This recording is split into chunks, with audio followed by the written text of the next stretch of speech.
A mis 67 años, creí que ya había visto todo lo que la vida podía mostrarme. Estaba equivocado. Esa mañana de miércoles, mientras esperaba mi turno en la clínica pública del Seguro Social, vi algo que me partió el alma en dos. Una mujer joven estaba sentada en el piso del pasillo, con la espalda pegada a la pared y un bebé dormido en sus brazos. Tenía el cabello enredado, la ropa sucia y los ojos de alguien que dejó de soñar hace mucho tiempo. Pero lo que me heló la sangre fue otra cosa. Reconocí su forma de inclinar la cabeza, ese gesto que hacía desde niña cuando intentaba esconderse del mundo. Mi corazón se detuvo. Caminé hacia ella sin pensarlo, con las piernas temblando como si el piso se hubiera vuelto de agua. A medida que me acercaba, los detalles confirmaban lo que mi mente se negaba a aceptar. La cicatriz pequeña en su ceja izquierda, la forma de sus manos, el lunar junto a su oreja. Era Valentina, mi sobrina.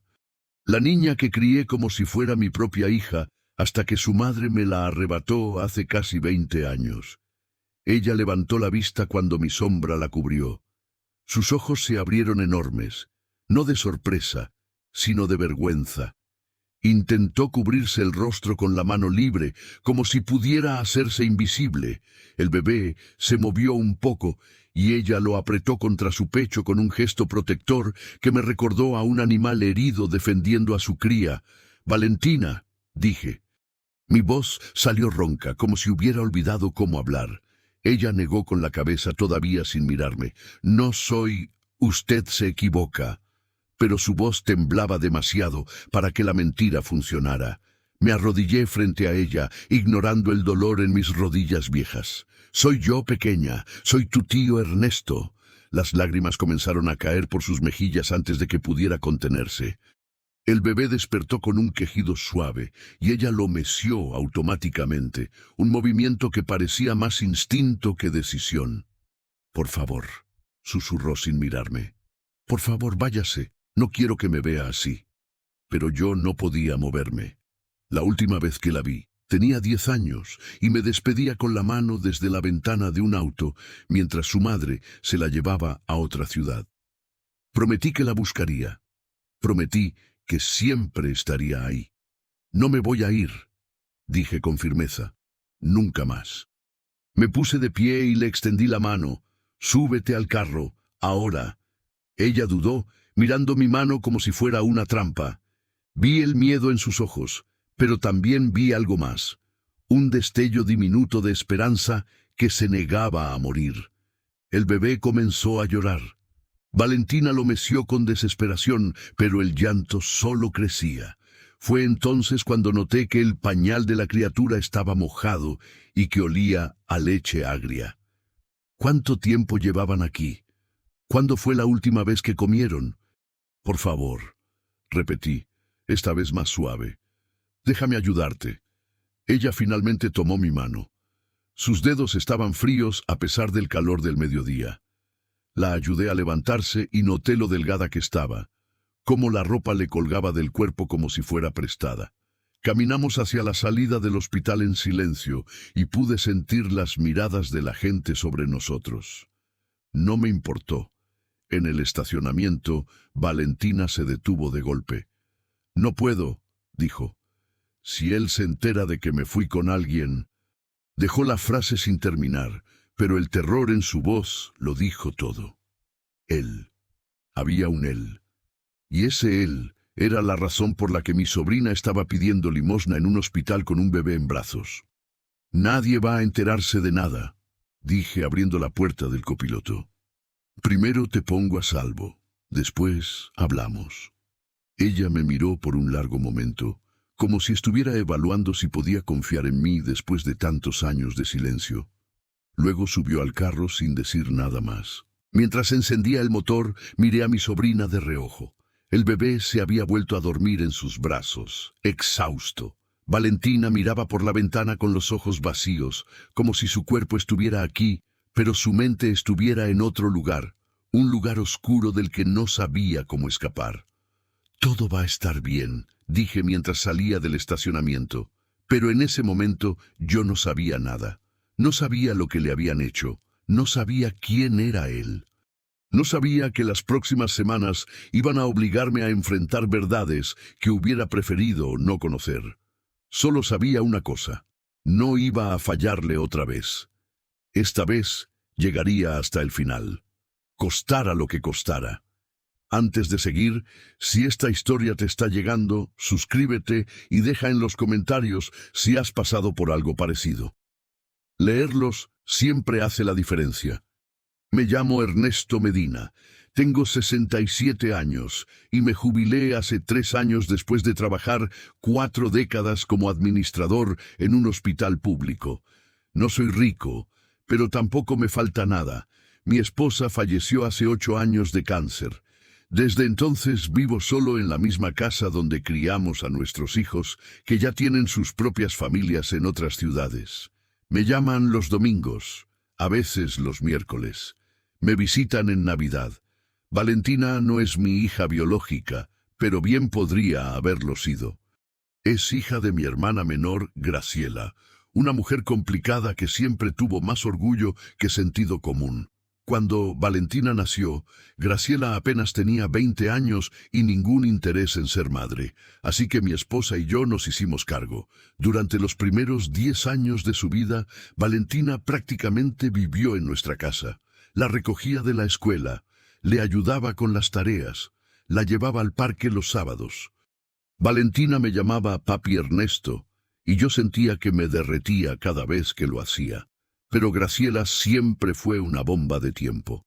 Un día, sin previo aviso, decidió que ya no quería que interfiriéramos en la crianza de su hija. Dijo que le estábamos lavando el cerebro, que le enseñábamos a despreciarla. La verdad era otra. Graciela había conocido a un hombre en otra ciudad y quería empezar de cero, sin familia que la juzgara. Se llevó a Valentina una tarde de marzo. Recuerdo el día exacto porque llovía, y Valentina lloraba tanto que sus lágrimas se confundían con la lluvia. Me despedí de ella prometiéndole que la buscaría, que siempre estaría ahí. Pero Graciela cambió de número, de dirección, de ciudad. Cada vez que la localizaba se volvía a mudar. Después de años de perseguir fantasmas, me rendí. Ahora entiendo que esa rendición fue mi mayor error. Pero en aquel momento, con mi esposa enferma y mis hijos necesitándome, me convencí de que no había nada más que hacer. La última vez que supe algo de Valentina fue hace unos 5 años, a través de una prima lejana que la vio en una boda. Según me contó, Valentina se había casado con un hombre de negocios, vivía en una casa bonita y tenía una vida cómoda. Me alegré por ella. Me dije que había encontrado su camino. Me equivoqué. Mientras manejaba con ella a mi lado, con su bebé dormido y su mirada perdida, todas esas excusas que me había contado durante años se derrumbaron como castillos de arena. La niña que juré proteger había terminado mendigando en un hospital, y yo había estado en mi casa regando plantas, creyendo que todo estaba bien, porque nadie me había dicho lo contrario. El silencio dentro del carro era tan pesado que casi podía tocarlo. Miré a Valentina de reojo. Tenía los ojos cerrados, pero sus párpados temblaban. No estaba dormida, solo estaba escapando de alguna manera de este momento. El bebé, en cambio, dormía profundamente, ajeno a todo el dolor que lo rodeaba. ¿Cómo se llama?, pregunté señalando al bebé con la cabeza. Valentina abrió los ojos despacio, como si le costara regresar al presente. Sofía, dijo con voz ronca, tiene 11 meses. Sofía, el nombre de mi esposa. No dije nada, pero sentí un nudo en la garganta que me impidió hablar por varios minutos. Valentina, dije con cuidado cuando recuperé la voz. No tienes que contarme nada ahora si no quieres, pero necesito saber una cosa. ¿Estás en peligro? Ella no respondió con palabras. Solo asintió una vez, despacio, sin mirarme, y ese simple gesto me dijo más que 1000 explicaciones. El silencio entre nosotros era tan denso que parecía tener peso propio. Cada vez que intentaba comenzar una conversación, las palabras morían en mi garganta. Valentina miraba por la ventana con la intensidad de alguien que está memorizando el paisaje para no tener que pensar en nada más. Sus manos no dejaban de acariciar la espalda de Sofía, un movimiento repetitivo que parecía ser lo único que la mantenía anclada al presente. Mientras conducía, aprovechaba cada semáforo para observarla con más detalle. Lo que vi me revolvió el estómago. Tenía un moretón amarillento en el antebrazo izquierdo, medio escondido por la manga de su blusa.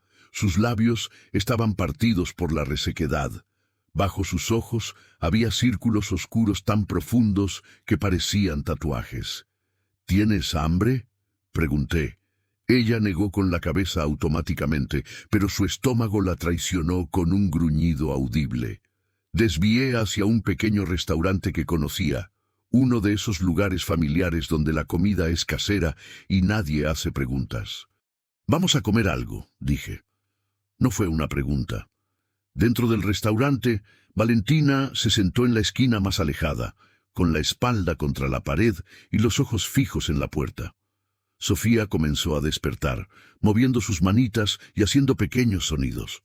Pedí sopa de pollo, tortillas, arroz y frijoles. Cuando los platos llegaron, Valentina miró la comida como si no supiera qué hacer con ella. Luego, muy despacio, comenzó a comer. Al principio con cautela, después con una urgencia que me partió el corazón. Tenía hambre, mucha hambre. «¿Cuándo fue la última vez que comiste?», pregunté intentando sonar casual. Ella se detuvo a mitad de bocado, avergonzada. «Ayer, creo, un pan que me regaló una señora en el hospital». Sofía comenzó a llorar, un llanto agudo que llamó la atención de otros comensales. Valentina se puso tensa de inmediato, como si estuviera esperando que alguien la regañara por el ruido. «Tiene hambre», murmuró mientras buscaba algo en su bolsa de plástico. Sacó un biberón vacío y lo miró con desesperación. No tengo leche». Me levanté sin decir nada y fui a hablar con la mesera. 2 minutos después regresé con un biberón de leche tibia que la cocinera preparó en la cocina. Valentina lo tomó con manos temblorosas y se lo dio a Sofía, que comenzó a succionar con una avidez que me hizo cerrar los ojos un momento para contener las lágrimas. «¿Dónde estás viviendo?», pregunté cuando Sofía se calmó. Valentina no respondió de inmediato. Miró hacia la puerta, luego hacia la ventana, luego hacia sus manos. «En ningún lado», dijo finalmente con voz casi inaudible. «Llevamos 3 días en la calle». 3 días. Una mujer de 29 años y un bebé de 11 meses habían dormido en la calle durante 3 días. En mi ciudad, a unas calles de lugares que yo frecuentaba, mientras yo vivía mi vida como si nada estuviera mal. Sentí que la vergüenza me ahogaba. «¿Y tu casa?», pregunté, aunque ya intuía la respuesta. «¿La casa donde vivías con tu esposo?». Valentina soltó una risa amarga que no tenía nada de graciosa. «Ya no es mi casa, nunca lo fue en realidad. Todo está a nombre de él, el carro, la casa, las cuentas, ni todo». Su voz se quebró. «Hasta Sofía, según él, es más suya que mía». Mis manos se apretaron en puños debajo de la mesa. «¿Quién es él?», pregunté tratando de mantener la voz calmada. «¿Cómo se llama?». Valentina se encogió como si la pregunta fuera un golpe. «Se llama Rodrigo, Rodrigo Fuentes. Tiene varios negocios en la ciudad. Todo el mundo lo conoce, todo el mundo lo respeta».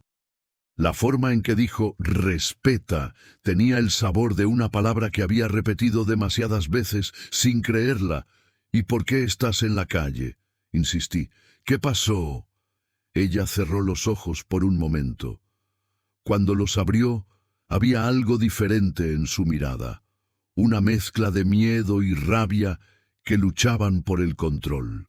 «Porque me atreví a preguntar por mi propio dinero», dijo, «y eso no se perdona». Antes de que pudiera responder, su teléfono vibró. Valentina palideció al ver la pantalla. «Es él», susurró. «Es Rodrigo». No contestó, pero tampoco colgó. Solo se quedó mirando la pantalla mientras el teléfono vibraba 1, 2, 3 veces. Cuando finalmente se detuvo, Vi que había 37 llamadas perdidas del mismo número.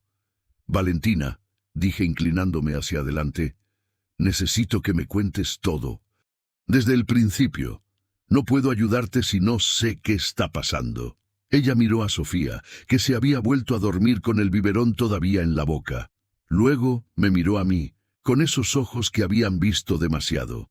Y finalmente, despacio, comenzó a hablar. Conocí a Rodrigo hace 5 años, comenzó Valentina, con la voz de alguien que ha repetido esa historia tantas veces que ya no sabe si la cuenta para mí o para sí misma. Yo trabajaba en una tienda de ropa. Él entró un día buscando un regalo para su madre. Era amable, educado, siempre bien vestido. Me habló con naturalidad, como si ya me conociera. Esa misma noche me invitó a cenar. Dijo que era dueño de varios negocios, que le iba bien, que tenía una vida estable y que le gustaría compartirla con alguien especial. Sus ojos se perdieron en un punto lejano mientras continuaba. Después de lo que viví con mi madre, después de tantos años de inestabilidad y carencias, Rodrigo parecía todo lo que siempre había querido. Seguridad, estabilidad, alguien que me cuidara. Hizo una pausa breve, cargada de culpa. ¡Qué estúpida fui! No eras estúpida, le dije con firmeza. Eras joven, buscabas lo mismo que cualquiera. Ella negó lentamente. Era ciega. Las señales estaban ahí desde el principio, pero no quise verlas. Se molestaba si hablaba con otros hombres. Revisaba mi teléfono cuando creía que yo no me daba cuenta. Me decía qué ropa ponerme, qué decir, cómo comportarme. Yo pensaba que era porque me quería, porque me protegía. Sofía se movió en sus brazos y Valentina la acomodó con cuidado antes de seguir. Nos casamos después de 1 año de noviazgo. La boda fue enorme, pagada por él, organizada por él, con invitados que él eligió. Yo solo tenía que aparecer bonita y sonreír. Mi madre ni siquiera vino. Su voz se endureció. Supongo que eso no sorprende. Al principio del matrimonio todo parecía normal. Dejé de trabajar porque él insistió. Una esposa mía no necesita trabajar, decía. Me daba dinero para los gastos de la casa, pero siempre me pedía las facturas, los recibos, las cuentas de todo. Soltó una risa amarga. En realidad, era para controlar cada centavo que yo tocaba. Después empezó a manejar mi dinero directamente. Yo tenía una pequeña cuenta de ahorros de antes de casarnos. Un día dijo que era mejor pasar todo a una cuenta conjunta para que fuera más fácil. Firmé los papeles sin leer. Confié en él. Las lágrimas comenzaron a acumularse en sus ojos. Cuando intenté sacar dinero meses después, la cuenta estaba vacía. Él había transferido todo a otra cuenta, una a la que yo no tenía acceso. Sentí el estómago cerrarse de rabia, pero mantuve la voz firme. ¿Le reclamaste? Valentina asintió. Esa fue la primera vez que me golpeó. No en la cara, nunca en la cara. En los brazos, en las costillas, donde nadie pudiera verlo. Me dijo que era una malagradecida, que todo lo que hacía era por mi bien, que yo no sabía administrar dinero y por eso él tenía que encargarse. Con el tiempo dejó de preguntar. Me daba lo mínimo para las compras del hogar. Si sobraba algo, me lo quitaba. Si faltaba, me acusaba de malgastarlo. Poco a poco dejé de ver a mis amigos, dejé de salir, dejé de hablar con personas que él no aprobaba. Mi teléfono estaba vigilado. Mi correo también. Incluso las llamadas a mi madre tenían que hacerse delante de él. ¿Y la casa? Pregunté. La escritura. Valentina cerró los ojos. Me hizo firmar un documento donde renunciaba a cualquier derecho sobre la propiedad a cambio de seguridad financiera. Estaba embarazada de Sofía, asustada, sin nadie a quien recurrir. Firmé sin leer. Su hermano Marcos trajo los papeles y dijo que era un simple trámite. Solo después entendí que había regalado todo. Respiró hondo antes de continuar. Después de que nació Sofía, todo empeoró. Rodrigo empezó a decir que yo era una mala madre, que no sabía cuidarla, que la niña estaría mejor con él. Su madre, doña Carmen, Venía todos los días a supervisar. Si Sofía lloraba era mi culpa, si no dormía también. Todo era mi culpa. Hace 3 semanas le pedí dinero para comprarle ropa a Sofía. Ya no le quedaba nada. Su voz se quebró. Se puso furioso. Dijo que yo siempre estaba pidiendo, que era una mantenida inútil, que si quería dinero debía ganármelo. Cuando le contesté, me agarró del cuello y me empujó contra la pared. Me dijo que si volvía a faltarle al respeto, se aseguraría de que nunca volviera a ver a mi hija. Las lágrimas corrían libres por su rostro. Esa noche, mientras dormía, tomé a Sofía y me fui. No tenía dinero, no tenía a dónde ir. Solo sabía que debía alejarla de él. Caminé hasta el hospital porque recordaba que ahí a veces ayudan a la gente. Llevamos 3 días pidiendo comida, durmiendo donde podemos. Me miró directamente, con una intensidad que me atravesó el pecho. Me dijeron tantas veces que no valía nada que empecé a creerlo. Pero cuando miro a Sofía, cuando veo que depende de mí para todo, sé que tengo que seguir, no por mí, por ella. Me quedé en silencio, procesando cada palabra, conteniendo la rabia. Explotar no serviría de nada. Lo que Valentina necesitaba no era furia, sino claridad. «Escúchame bien», le dije tomando su mano. «Esto tiene nombre, es abuso, y no vamos a permitir que siga». Salimos del restaurante con un plan simple, casi primitivo: mantener a Valentina y a Sofía fuera del radar el tiempo suficiente para pensar con claridad. Mi casa no era una opción. Si Rodrigo era tan controlador como ella describía, ya debía haber investigado cada detalle de su vida, incluidos los familiares que aparecían en sus documentos. Y yo, aunque ausente durante años, seguía siendo familia. Conduje hacia el otro extremo de la ciudad, a una colonia donde nadie me conocía. Allí recordaba un pequeño hotel familiar, uno de esos lugares discretos donde la gente se queda cuando no quiere ser vista ni hacer preguntas. Lo conocía de años atrás, de cuando mi esposa estuvo hospitalizada en esa zona. El dueño, don Aurelio, era un hombre mayor que había aprendido, con el tiempo, que a veces lo más humano es no preguntar nada. «Necesito una habitación por varios días», le dije en voz baja, mientras Valentina esperaba en el carro con Sofía. «Pago en efectivo y preferiría que no hubiera registros formales». Don Aurelio me observó por encima de sus anteojos durante unos segundos largos, evaluándome. Luego asintió despacio. «Habitación 12, al fondo, tiene salida por atrás, por si se necesita». No pregunté cómo sabía que podríamos necesitar una salida de emergencia, solo le agradecí. La habitación era pequeña pero limpia. 2 camas individuales, un baño diminuto y una ventana que daba a un callejón silencioso. No era el Ritz, pero era segura. Valentina entró con cautela, mirando cada rincón como si esperara que algo saltara de las sombras. Solo cuando cerré la puerta con llave y corrí las cortinas, su cuerpo pareció relajarse un poco. «Primero lo primero», dije sentándome en una de las camas. «Necesitas dormir. Llevas días sin descansar, se te nota. Yo me quedo despierto cuidando a Sofía, mientras duermes unas horas». Valentina negó de inmediato. «No puedo. Si él me encuentra mientras duermo», la interrumpí con suavidad. «No te va a encontrar. No esta noche. Y si pasa algo, yo estoy aquí». Le tomó casi 1 hora convencerse.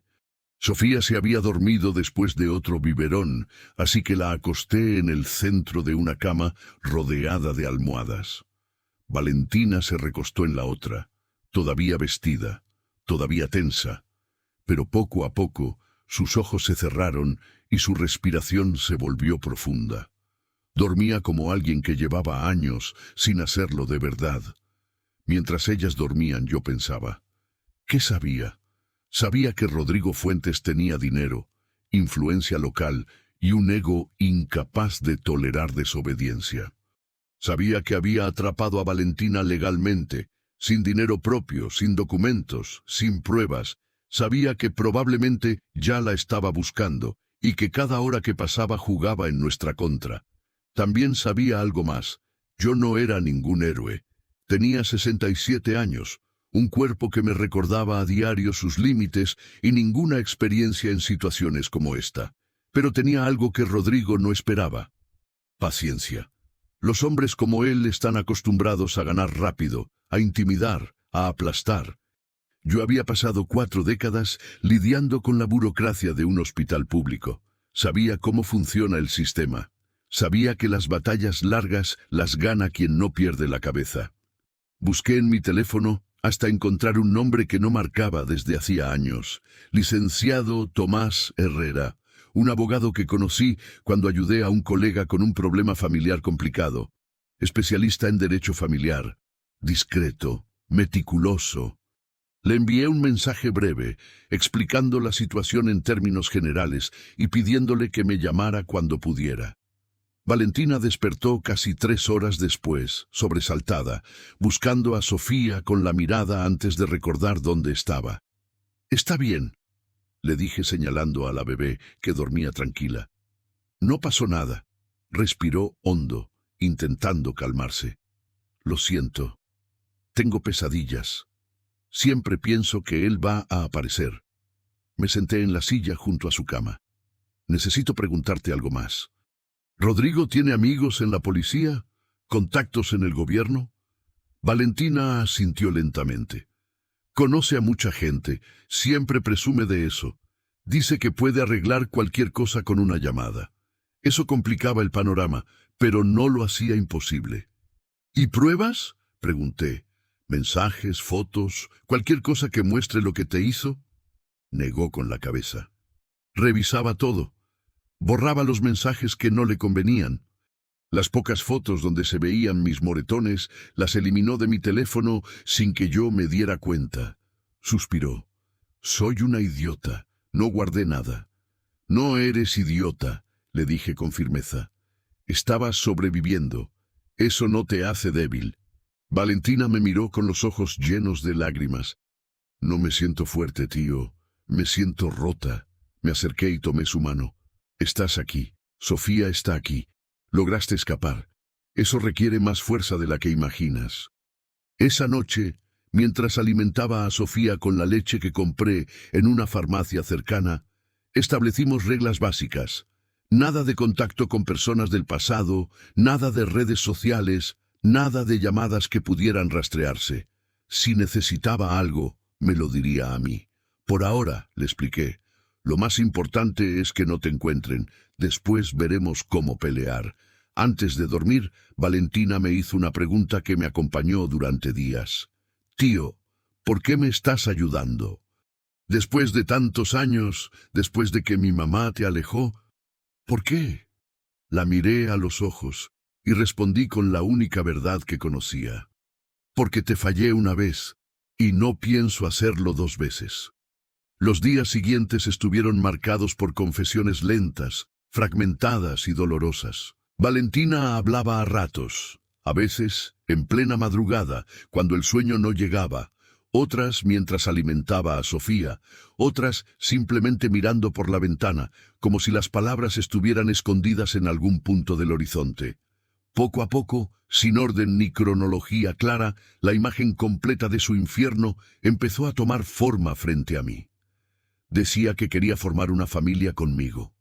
Me contó una mañana con la voz apagada. Pero ahora entiendo que lo que quería era asegurarse de que yo no pudiera irme. Un bebé te ata, sin dinero, sin trabajo, sin nadie. Un bebé te convierte en prisionera. El aislamiento no fue repentino. Fue lento, casi invisible al principio.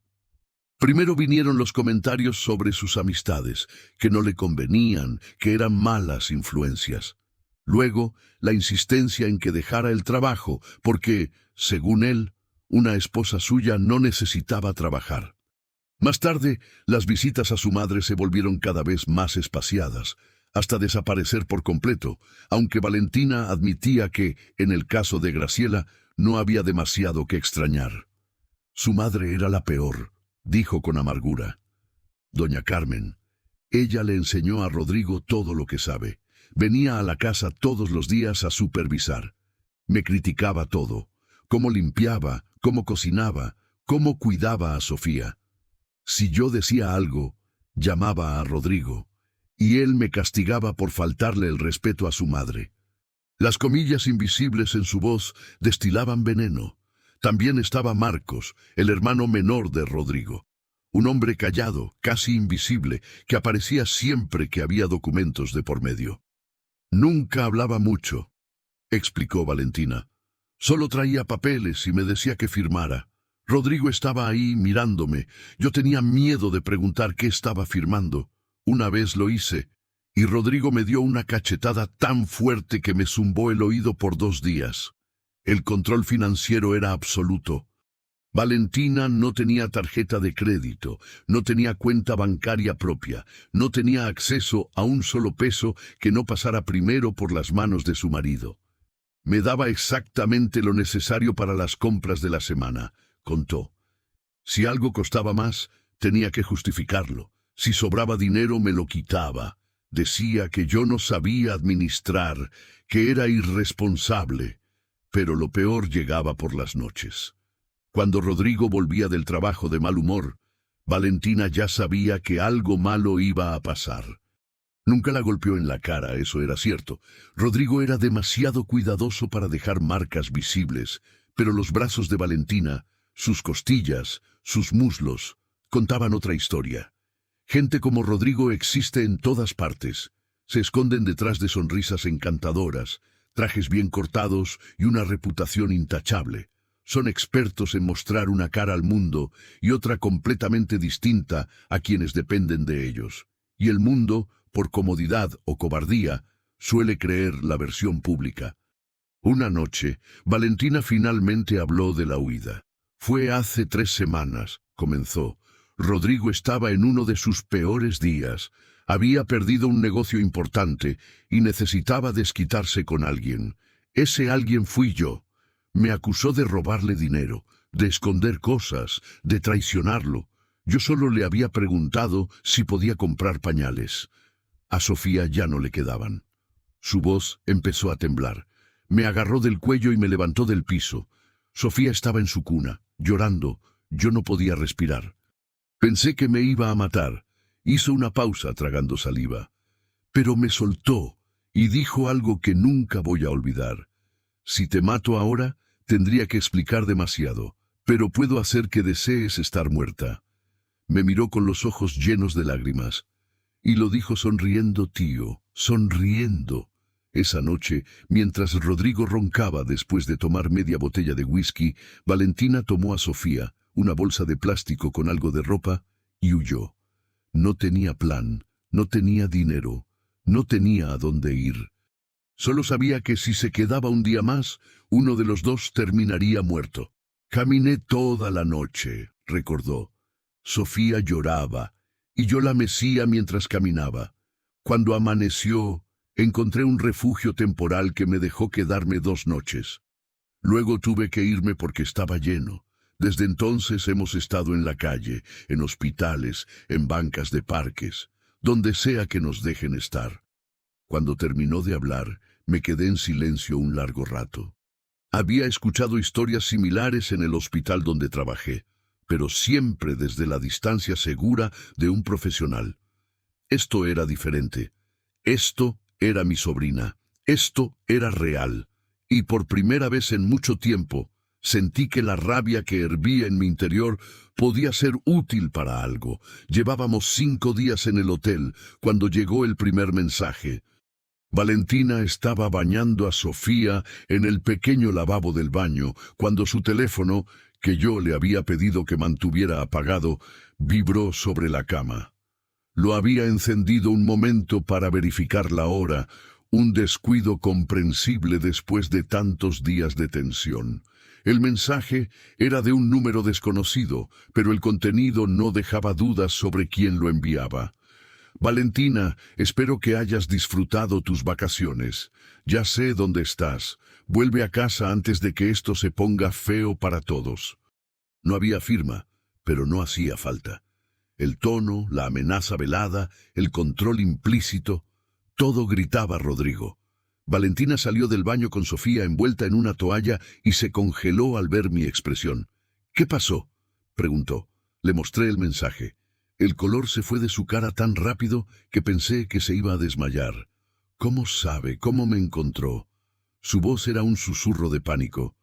Puede que no sepa exactamente dónde estás, dije tratando de mantener la calma. Puede que esté tanteando, tratando de asustarte para que cometas un error. Pero incluso, mientras lo decía, sabía que las posibilidades no estaban a nuestro favor. Un hombre con los recursos de Rodrigo podía rastrear un teléfono, pagar por información, mover hilos que gente como nosotros ni siquiera sabía que existían. Tomé una decisión rápida. Apaga ese teléfono y quítale la batería si puedes. De ahora en adelante, solo usamos el mío, y con cuidado. Valentina obedeció con manos temblorosas. Sofía, como si sintiera la tensión, comenzó a llorar. Todo va a estar bien, le dije a ambas, aunque no estaba seguro de creerlo yo mismo. Esa noche no dormí. Me senté junto a la ventana, observando el callejón vacío, esperando ver sombras que no llegaron. Mi mente trabajaba sin descanso, analizando opciones, descartando planes, buscando una salida que no implicara más riesgo del necesario. Al día siguiente, el licenciado Tomás Herrera finalmente me devolvió la llamada. «Don Ernesto», dijo con su voz grave y profesional, «leí su mensaje. La situación es seria, pero no imposible. Necesito que me cuente todo con detalle». Durante la siguiente hora le relaté todo lo que Valentina me había contado. Tomás escuchó en silencio, haciendo preguntas ocasionales, tomando notas. «Aquí tenemos varios frentes», explicó cuando terminé. Primero, la seguridad inmediata de su sobrina y la niña. Segundo, los derechos sobre Sofía. Tercero, la recuperación de bienes, o al menos la documentación de lo que se perdió. Y cuarto, el abuso mismo, que es un delito. Hizo una pausa. Pero debo ser honesto con usted. Sin pruebas concretas, la palabra de ella contra la de él no será suficiente. Necesitamos evidencia. ¿Qué tipo de evidencia?, pregunté. Mensajes, grabaciones, testigos, registros médicos, cualquier cosa que corrobore su historia. También necesitamos establecer un historial de abuso, lo cual significa que alguien más tiene que haber visto algo. Un vecino, un empleado, un médico, alguien. Mi mente comenzó a trabajar. ¿Quién habría visto algo? ¿Quién podría hablar? Esa tarde, mientras Valentina alimentaba a Sofía, le pregunté si había alguien, cualquier persona, que hubiera presenciado el abuso o sus consecuencias. Ella pensó un largo rato. Había una empleada doméstica, dijo finalmente. Se llamaba Lucía. Trabajó en la casa unos meses. Una vez me vio llorando después de que Rodrigo me golpeó. Le pedí que no dijera nada y ella prometió guardar el secreto, pero poco después Rodrigo la despidió. Dijo que era demasiado entrometida. Un nombre. Era algo. ¿Sabes cómo encontrarla? Valentina negó con la cabeza. No, pero una de las vecinas, la señora Consuelo, a veces hablaba con ella.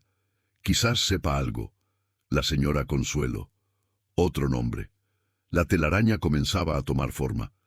Esa noche llegó otro mensaje, esta vez directamente a mi teléfono. Don Ernesto Medina, no se meta en asuntos que no le corresponden. Devuelva lo que es mío, y esto terminará bien para todos. Lo leí 3 veces, sintiendo cómo la rabia me subía por el pecho. Lo que es mío. Como si Valentina y Sofía fueran objetos, como si fueran propiedades. No respondí. En cambio, guardé el mensaje como evidencia y llamé a Tomás para informarle. «Esto es bueno», dijo con un tono que me sorprendió. «Cada amenaza que envía es una prueba de acoso. Que siga hablando. Entre más diga, más cuerda nos da para ahorcarlo legalmente». La metáfora me pareció apropiada. Valentina, sin embargo, estaba aterrorizada. «Ya sabe de ti», me dijo con ojos enormes. «Va a venir por nosotras. Va a hacer algo terrible». La tomé de los hombros y la miré directamente. «Escúchame bien, no estás sola. Él está acostumbrado a que todo el mundo le tenga miedo. Está acostumbrado a ganar. Pero esta vez se equivocó de contrincante. No sé si me creyó, pero por primera vez desde que la encontré, vi algo en sus ojos que no había visto antes. Un destello diminuto de algo que podría ser esperanza. O tal vez solo era el reflejo de mi propia determinación.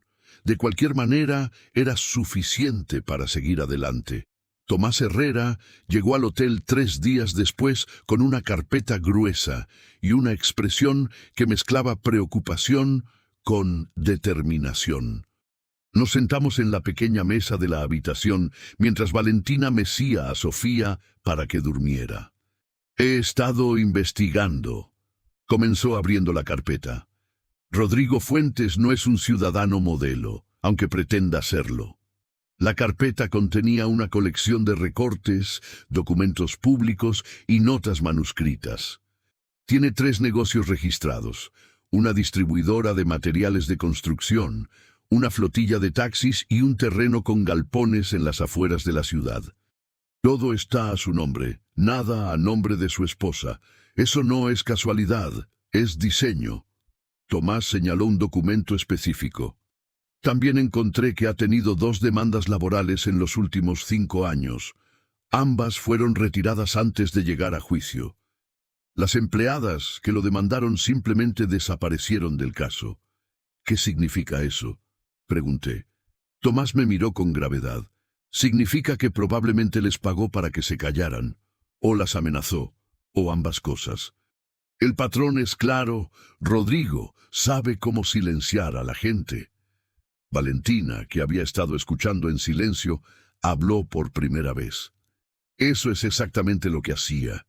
Decía que tenía arregladores para todo, gente que podía hacer desaparecer problemas. Tomás asintió. Por eso tenemos que ser más inteligentes que él. No podemos enfrentarlo directamente. Tiene demasiados recursos y conexiones. Pero tiene un punto débil que todos los narcisistas comparten: su imagen. Rodrigo necesita que la gente lo vea como un hombre respetable, exitoso, intachable. Si esa imagen se agrieta, todo su poder se tambalea. El plan que Tomás propuso era metódico, casi quirúrgico. Primero, documentar todo. Cada mensaje amenazante, cada llamada, cada movimiento de Rodrigo debía quedar registrado. Él cree que puede intimidarla sin consecuencias. Cada vez que lo hace, nos da munición. Segundo, encontrar a Lucía, la empleada despedida. Su testimonio podría ser crucial para establecer el patrón de abuso. Tercero, continuó Tomás, necesitamos que Rodrigo se confíe, que piense que está ganando. Los hombres como él cometen sus peores errores cuando creen que tienen el control absoluto. Si podemos provocarlo a que hable de más, a que admita cosas frente a testigos o grabaciones, tendremos lo que necesitamos para hundirlo. Valentina lo miraba con una mezcla de esperanza y terror. ¿Y qué pasa con Sofía?, preguntó. ¿Puede él quitármela legalmente?, Tomás suspiró. Mientras no haya una orden judicial que diga lo contrario, tú eres la madre y tienes derechos. Pero necesitamos movernos rápido. Si él presenta una demanda de custodia alegando abandono del hogar o inestabilidad mental, que es lo que suelen hacer estos tipos, tenemos que estar preparados para contraatacar con evidencia de abuso. ¿Cómo se consigue esa evidencia?, pregunté. Con testimonios, con registros médicos si los hay, con cualquier documentación que demuestre el patrón. Tomás me miró directamente. Y si es posible, con una confesión del propio Rodrigo. La idea sonaba imposible. ¿Cómo convencer a un hombre como él de admitir algo? Pero Tomás ya tenía una estrategia. Rodrigo va a querer negociar, explicó. En algún momento, cuando vea que no puede simplemente asustar a Valentina para que regrese, va a proponer un encuentro para resolver las cosas como adultos. Ese es el momento que estamos esperando. Un lugar público, testigos discretos y, si la ley lo permite, una grabación. Lo dejamos hablar, lo dejamos presumir, lo dejamos soltar su veneno mientras piensa que está ganando. Los días siguientes fueron de preparación silenciosa. Encontré a la señora Consuelo a través de una búsqueda paciente en redes sociales y ella me dio el número de Lucía. Cuando la contacté, su primera reacción fue de pánico. No quiero problemas con el señor Rodrigo. Pero cuando le expliqué la situación, cuando le conté que Valentina y su bebé habían terminado en la calle, algo cambió en su voz. Yo vi cosas, dijo finalmente, cosas que me daban pesadillas. Si puedo ayudar a que ese hombre pague, cuenten conmigo. Valentina, mientras tanto, comenzaba a transformarse. Al principio era un fantasma que se movía por la habitación con miedo en cada gesto, pero a medida que el plan tomaba forma, a medida que veía que no estaba sola, algo en ella se encendía. Comenzó a comer mejor, a dormir más, a hablar con una voz que ya no era solo un susurro. No pensé que podía pelear, me dijo una noche. Me hicieron creer que era demasiado tonta, demasiado débil, pero tal vez estaban equivocados. Siempre estuvieron equivocados, le respondí, y es hora de que lo descubran. 2 semanas después de aquel primer mensaje amenazante, llegó lo que esperábamos. Una llamada de Rodrigo solicitando un encuentro para hablar como gente civilizada. La trampa estaba lista, solo faltaba que la presa cayera. El lugar elegido fue un café en el centro de la ciudad, uno de esos lugares con mesas de mármol y meseros de uniforme donde la gente va a ser vista. Rodrigo lo eligió, por supuesto. Quería un escenario donde pudiera lucir como el empresario razonable, tratando de resolver un malentendido familiar. Perfecto para nuestros propósitos. Llegué 20 minutos antes para estudiar el terreno. Tomás estaba sentado en una mesa cercana, fingiendo leer un periódico mientras su teléfono grababa discretamente. Lucía, la exempleada, estaba en otra mesa, lista para identificar a Rodrigo si era necesario más adelante. Todo estaba en su lugar. Rodrigo llegó puntual, lo cual no me sorprendió. Los hombres como él valoran la puntualidad como símbolo de poder. Era más joven de lo que esperaba, quizás 40 años, con ese tipo de atractivo superficial que se compra con gimnasios caros y ropa de marca. Caminaba como si fuera dueño del lugar, y probablemente en cierta forma lo era. «Don Ernesto», dijo extendiendo la mano con una sonrisa que no le llegaba a los ojos. «Gracias por aceptar reunirse conmigo». Su apretón fue deliberadamente fuerte, el gesto de un hombre que necesita demostrar su fuerza incluso en los detalles más pequeños. No me impresionó. Había conocido hombres así toda mi vida. Nos sentamos y él pidió un café americano con la eficiencia de alguien que está acostumbrado a que el mundo se mueva a su ritmo. «Mire», comenzó inclinándose hacia adelante, «entiendo que usted está tratando de ayudar a Valentina. Es admirable de verdad, pero hay cosas que usted no sabe. Mi esposa, ella tiene problemas emocionales. A veces inventa historias, se pone paranoica.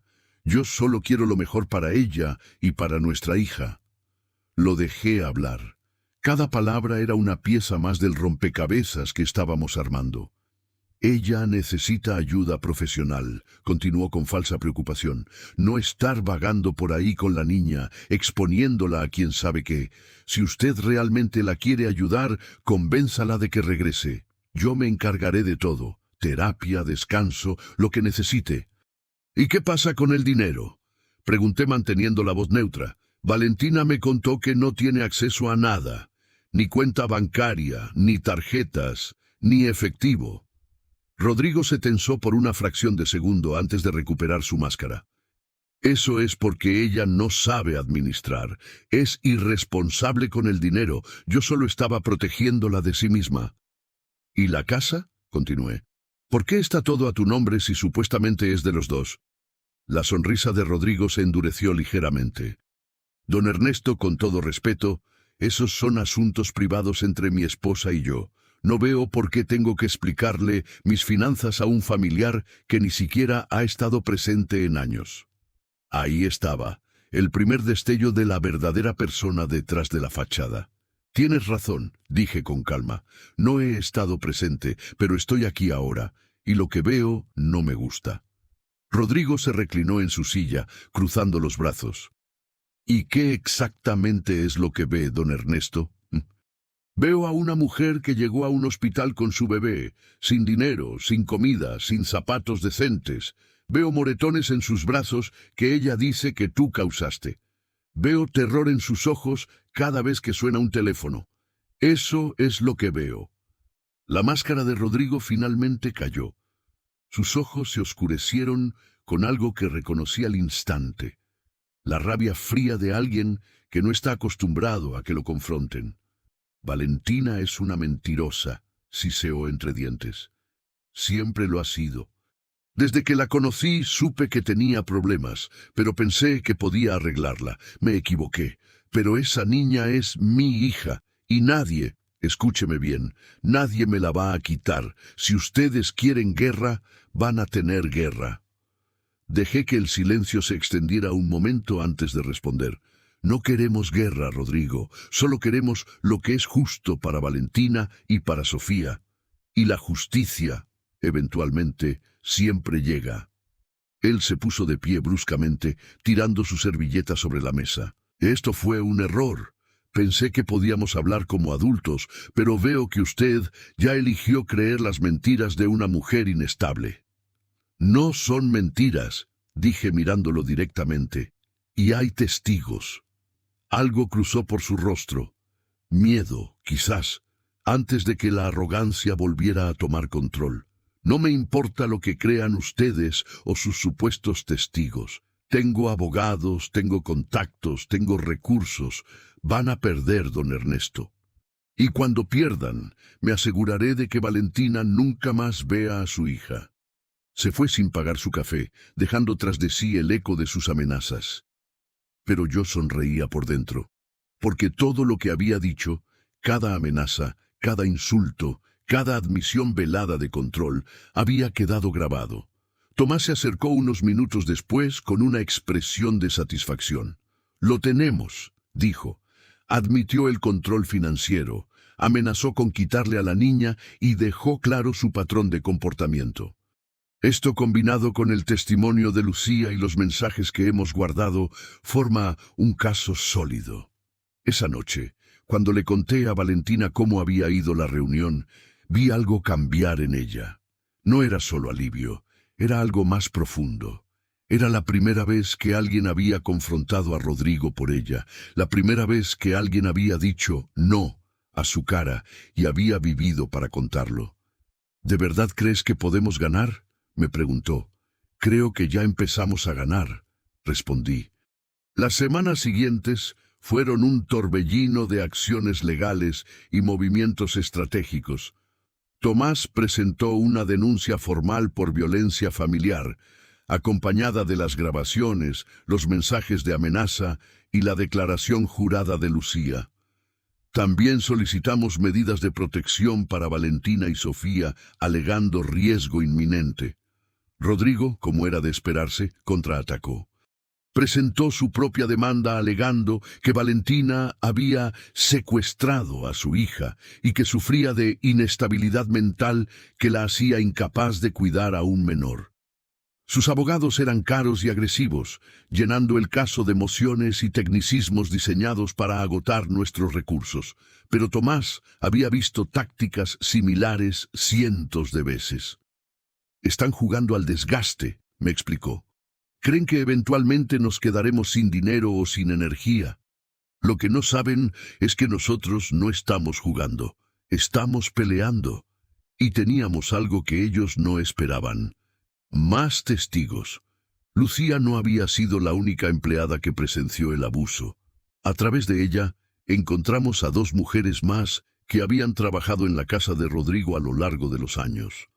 Ambas tenían historias similares, gritos, golpes que escuchaban desde otras habitaciones, el llanto constante de Valentina. Una de ellas había guardado una foto que tomó sin que nadie supiera, mostrando un moretón enorme en el brazo de Valentina. También apareció la señora Consuelo, la vecina, que finalmente decidió hablar después de años de silencio. Una vez vi cómo él la arrastraba del brazo hacia dentro de la casa, declaró. Ella estaba llorando, pidiéndole que parara. Yo quise llamar a la policía, pero mi esposo me dijo que no me metiera en problemas ajenos. Siempre me arrepentí de no hacer nada. La acumulación de testimonios comenzó a crear grietas en la defensa de Rodrigo. Sus abogados, que al principio habían actuado con arrogancia, empezaron a mostrarse nerviosos. Solicitaron aplazamientos, pidieron reuniones de mediación, trataron de negociar acuerdos privados. Todo fue rechazado, ya no había vuelta atrás. El golpe final vino de donde menos lo esperábamos, su propio hermano. Marcos, el que siempre traía los documentos para firmar, apareció un día en la oficina de Tomás pidiendo hablar. Al principio pensamos que era una trampa, pero lo que nos contó cambió todo.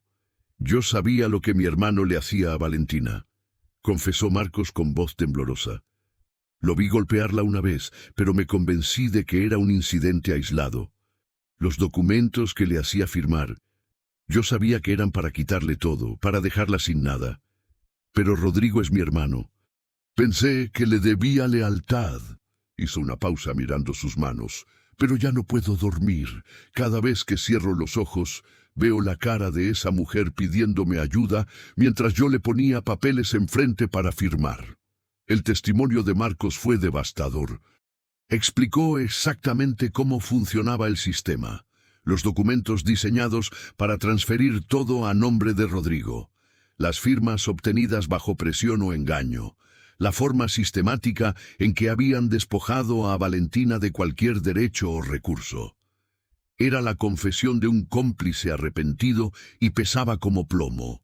El día de la audiencia principal, el juez revisó toda la evidencia con una expresión cada vez más severa. Rodrigo, sentado junto a sus abogados, había perdido toda su compostura habitual. Sudaba, se movía nerviosamente, miraba hacia todas partes, excepto hacia Valentina, que estaba sentada en silencio con Sofía dormida en sus brazos. Cuando el juez finalmente habló, su voz resonó como un martillo. La evidencia presentada demuestra un patrón claro y sostenido de abuso físico, emocional y económico. El señor Rodrigo Fuentes ha utilizado su posición de poder para aislar, controlar y maltratar a su esposa de manera sistemática. Este tribunal no puede, en buena conciencia, ignorar la magnitud de estos actos. Las medidas dictadas fueron contundentes. Orden de restricción contra Rodrigo, custodia temporal completa para Valentina, investigación de los documentos firmados bajo coacción para posible nulidad, y apertura de un proceso penal por violencia familiar. Rodrigo se puso de pie gritando que todo era una conspiración, que él era la víctima, que iban a arrepentirse. Sus propios abogados tuvieron que calmarlo mientras los oficiales del tribunal observaban. Afuera del juzgado, Valentina me abrazó con tanta fuerza que pensé que iba a romperme. No dijo nada, no hacía falta. Las lágrimas que rodaban por su cara lo decían todo. Por primera vez en años, estaba libre. No completamente, todavía quedaban batallas legales por librar, pero la cadena más pesada se había roto. Y eso era más de lo que ella había creído posible. Los meses siguientes fueron de curación lenta, pero constante. Valentina y Sofía se mudaron a un pequeño departamento que conseguimos en un barrio tranquilo, lejos de cualquier lugar que Rodrigo frecuentara. No era lujoso, pero era suyo. Por primera vez en su vida adulta, tenía un espacio donde nadie la controlaba, nadie la vigilaba, nadie la hacía sentir que no valía nada. Los procesos legales continuaron su curso. Varios de los documentos que Valentina había firmado fueron declarados nulos debido a las pruebas de coacción. No recuperó todo. El sistema rara vez ofrece justicia completa, pero obtuvo suficiente para comenzar de nuevo. Una compensación económica modesta, la mitad de algunos bienes que habían sido adquiridos durante el matrimonio, y lo más importante, la custodia definitiva de Sofía. Rodrigo enfrentó cargos penales por violencia familiar. Sus abogados, tan eficientes en las batallas civiles, no pudieron evitar que el peso de la evidencia cayera sobre él. Fue condenado a una pena reducida, La justicia nunca es perfecta, pero suficiente para destruir la imagen pública que tanto había cultivado. Los socios de negocios se alejaron, los contactos influyentes dejaron de contestar sus llamadas, y la comunidad que lo había respetado comenzó a mirarlo de otra manera. Doña Carmen, su madre, intentó mantener las apariencias al principio, diciendo que todo era un malentendido, que su hijo había sido víctima de una conspiración. Pero incluso ella terminó aislada, abandonada por las mismas personas que antes cortejaban su favor. El silencio que durante años protegió a Rodrigo se convirtió en su propia prisión. Valentina comenzó terapia con una psicóloga especializada en víctimas de abuso. Al principio le costaba hablar, como si hubiera olvidado cómo expresar sus propios pensamientos sin miedo a represalias. Pero poco a poco, sesión a sesión, la mujer que había sido enterrada bajo años de control comenzó a emerger. «Me siento rara», me confesó una tarde mientras veíamos a Sofía jugar en el parque cerca de su departamento. «A veces me despierto y no puedo creer que esto sea real, que puedo decidir qué desayunar sin pedir permiso, que puedo salir sin avisar a nadie, que puedo simplemente existir». Sus ojos se llenaron de lágrimas. «¿Es normal sentirse así de libre?» «Es completamente normal», le dije. «Y con el tiempo dejará de sentirse raro. Se sentirá como lo que siempre debió ser, tu vida». Ella asintió, limpiándose las lágrimas con una sonrisa que cada vez aparecía con más frecuencia en su rostro. Sofía creció sin recordar nada de aquellos primeros meses de su vida, y Valentina se aseguró de que así fuera. La niña conocería la verdad algún día, cuando fuera lo suficientemente mayor para entenderla, pero por ahora solo necesitaba saber que su madre la amaba y que estaban a salvo. Valentina consiguió un trabajo en una pequeña librería del centro. No pagaba mucho, pero ella lo amaba. «Por primera vez en mi vida estoy ganando mi propio dinero», me dijo con orgullo el día que recibió su primer sueldo. «Dinero que nadie puede quitarme, que nadie puede controlar. Es increíble». La forma en que sostenía ese sobre con billetes, como si fuera un tesoro, me recordó cuánto habíamos logrado y cuánto camino quedaba por recorrer. Mi papel fue cambiando con el tiempo. Al principio fui el rescatador, el protector, el que tomaba las decisiones difíciles. Pero a medida que Valentina recuperaba su fuerza, me convertí en algo más simple y más importante, en familia. La visitaba los domingos para almorzar, le ayudaba con pequeñas reparaciones en el departamento, jugaba con Sofía en el parque. Era lo que siempre debía haber sido desde el principio. Una noche, mientras cenábamos en su pequeño comedor, Valentina me hizo una pregunta que me tomó por sorpresa. «Tío, ¿te arrepientes de algo?» Pensé en la pregunta por un largo momento antes de responder. «Me arrepiento de no haberte buscado más fuerte cuando eras niña. Me arrepiento de haberme rendido cuando las cosas se pusieron difíciles.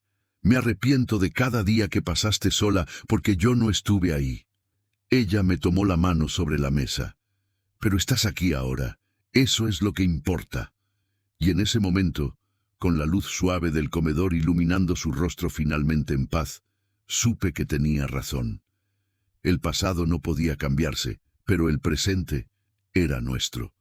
Y el futuro, por primera vez en mucho tiempo, se veía prometedor. Un año después del día en que encontré a Valentina en aquel hospital, volví al mismo lugar. No por necesidad médica, sino por algo que necesitaba hacer para cerrar el círculo. Caminé por los mismos pasillos donde la vi sentada en el piso con Sofía en brazos, y me detuve en el mismo rincón donde nuestros ojos se encontraron por primera vez después de casi 20 años. El lugar seguía igual, las sillas de plástico incómodas, el olor a desinfectante, las caras cansadas de la gente esperando ser atendida. Pero yo ya no era el mismo hombre que había entrado aquí hace un año sin sospechar lo que iba a encontrar. Ese hombre vivía en una burbuja de rutina y comodidad. Este hombre había aprendido que la vida puede cambiar en un segundo. y que a veces los segundos más importantes son aquellos en los que decidimos no mirar hacia otro lado. Valentina había insistido en acompañarme, aunque le dije que no era necesario. «Quiero ver el lugar donde empezó todo», me explicó. «Necesito recordar de dónde vengo para saber hacia dónde voy». Sofía, que ya caminaba con pasos tambaleantes, iba de su mano, ajena al significado de este lugar para nosotros. Nos sentamos en una banca del jardín exterior del hospital, lejos del bullicio de la entrada principal.